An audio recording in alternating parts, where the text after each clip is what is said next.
ধুমধাম করে স্বাধীনতার ৭৫ বছর উদযাপিত হলো চন্দননগরে। কিন্তু ভারতের স্বাধীনতা যেখানে ৭৮ বছর পূর্ণ করতে চলেছে, সেখানে কেন স্বাধীনতার ৭৫ বছর সেলিব্রেট করা হচ্ছে হুগলির এই শহরটিতে?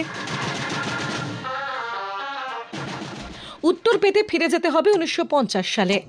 চন্দননগর কখনোই সরাসরি ব্রিটিশ নিয়ন্ত্রণে থাকেনি। এই শহর ও ভারতের দক্ষিণ প্রান্তের পন্ডিচেরি ছিল ফরাসি উপনিবেশ। ভারতের স্বাধীনতা ঘোষণা হওয়ার পর ভোটাভুটির মাধ্যমে ভারতের হাতে চন্দননগরের ক্ষমতা হস্তান্তর করে ফ্রান্স। দিনটা ছিল ১৯৫০ সালের ২রা মে। তারপর ১৯৫১ সালের ২রা ফেব্রুয়ারি সরকারিভাবে ভারতে যুক্ত হয় চন্দননগর। তাই এই দিনই পালিত হয়ে থাকে চন্দননগরের স্বাধীনতা দিবস।